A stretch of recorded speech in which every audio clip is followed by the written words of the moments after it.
भारत की विकास यात्रा का एक महत्वपूर्ण पड़ाव है। 140 करोड़ भारतीयों की आकांक्षाओं का बजट है। ये हर भारतीय के सपनों को पूरा करने वाला बजट है। हमने कई सेक्टर्स युवाओं के लिए खोल दिए हैं। सामान्य नागरिक विकसित भारत के मिशन को ड्राइव करने वाला है। ये बजट एक फोर्स मल्टीप्लायर है। ये बजट सेविंग्स को बढ़ाएगा, इन्वेस्टमेंट को बढ़ाएगा, कंजम्पशन को बढ़ाएगा और ग्रोथ को भी तेजी से बढ़ाएगा। मैं वित्त मंत्री निर्मला सीतारमण जी और उनकी पूरी टीम को इस जनता जनार्दन का बजट, पीपल्स का बजट, इसके लिए बहुत बहुत बधाई देता हूं। साथियों, आमतौर पर बजट का फोकस इस बात पर रहता है कि सरकार का खजाना कैसे भरेगा, लेकिन ये बजट उससे बिल्कुल उल्टा है।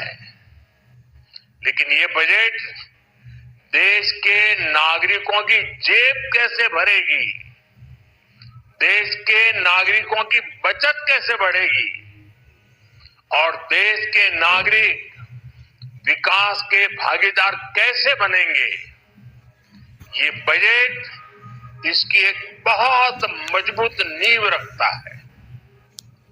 साथियों, इस बजट में रिफॉर्म की दिशा में महत्वपूर्ण कदम उठाए गए हैं। न्यूक्लियर एनर्जी में प्राइवेट सेक्टर को बढ़ावा देने का निर्णय बहुत ही ऐतिहासिक है। ये आने वाले समय में सिविल न्यूक्लियर एनर्जी का बड़ा योगदान देश के विकास में सुनिश्चित करेगा। बजट में रोजगार के सभी क्षेत्रों को हर प्रकार से प्राथमिकता दी गई है। लेकिन मैं दो चीजों पर ध्यान आकर्षित करना चाहूंगा।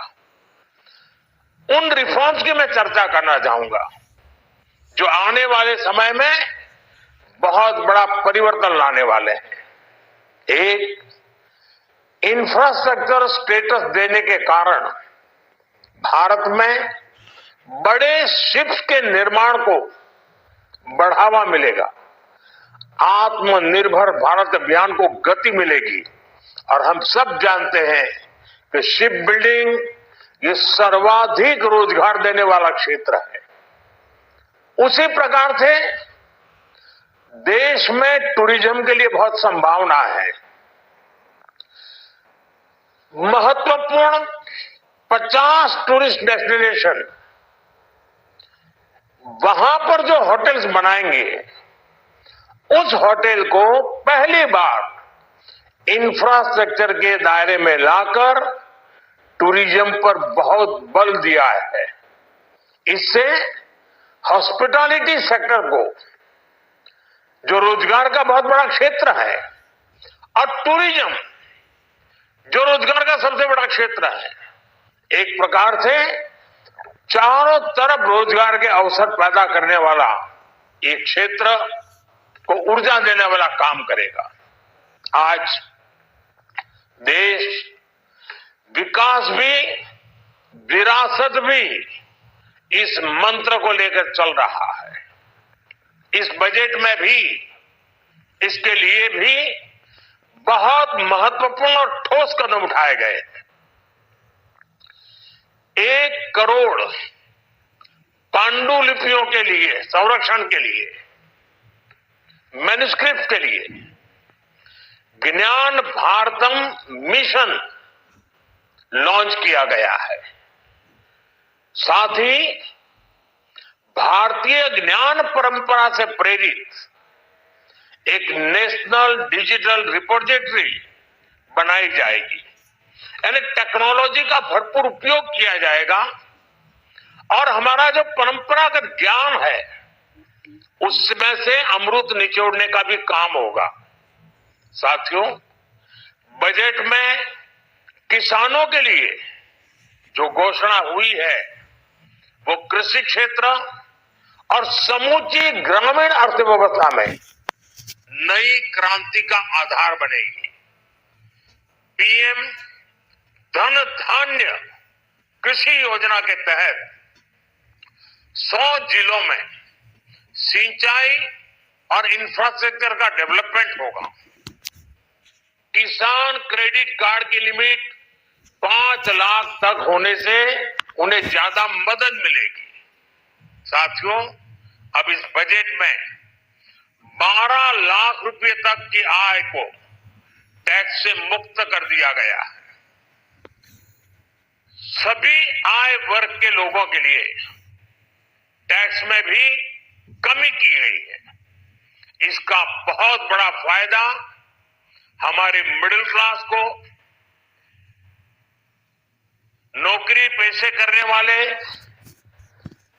जिनकी आय बंधी हुई है, ऐसे लोगों को, मिडिल क्लास को इससे बहुत बड़ा लाभ होने वाला है।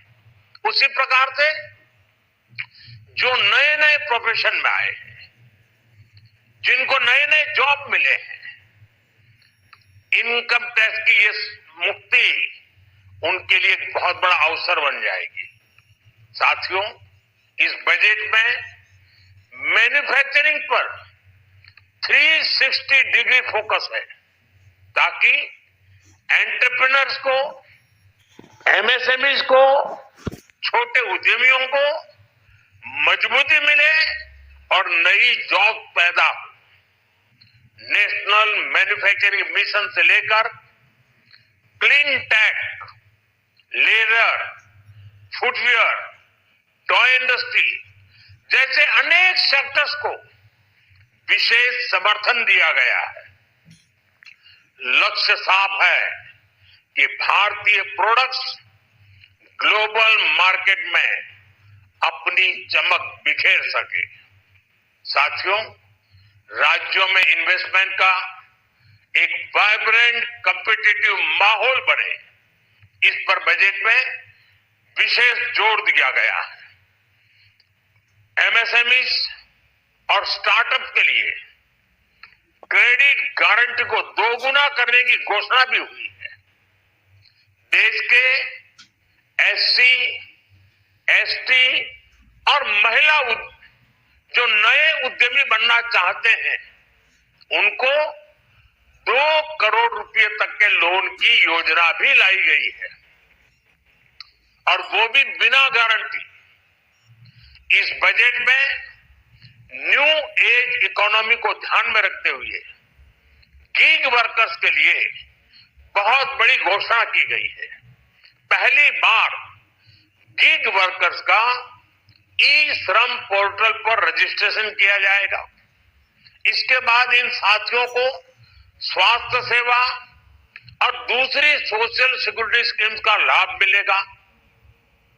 ये डिग्निटी ऑफ लेबर, इसके प्रति, श्रम एव जयते के प्रति सरकार के कमिटमेंट को दर्शाता है।